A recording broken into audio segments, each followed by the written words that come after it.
Live now to Tel Aviv. Heather Wright, senior correspondent for CTV National News, is there as the October 7th commemorations continue. Heather, good morning to you. Thanks for being here. We've seen some of the last events in the last 12 hours or so marking the anniversary, but perhaps you can tell us what you've seen and what the rest of the day holds there in Israel.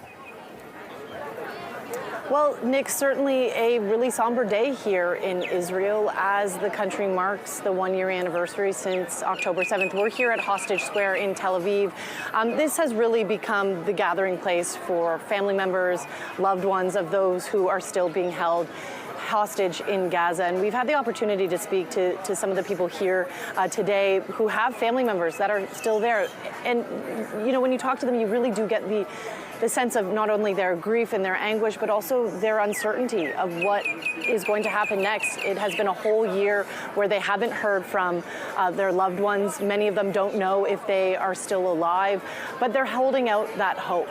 And so as the country marks 1 year since those attacks of October 7th, there is that collective uncertainty of what is going to happen next, with wars raging on multiple fronts and, of course, those hostages still being held in Gaza. Mm-hmm. And Heather, maybe you can give us an idea of what the security situation is like where you are right now.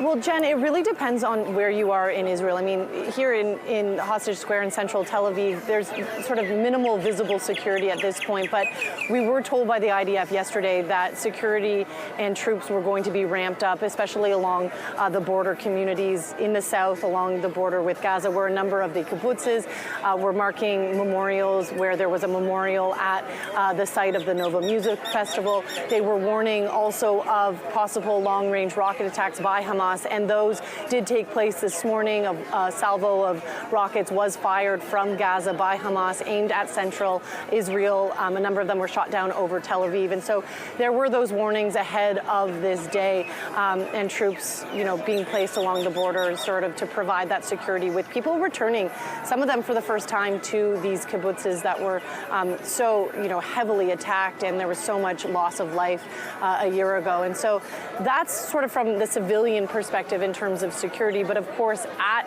the front lines, we do know that troops are being mobilized there as well, in the north along the border with Lebanon, and in Gaza as well. The IDF warning residents of northern Gaza to move south as they prepare for a fresh offensive in the north. So they've opened up a humanitarian corridor in Gaza, urging people to leave.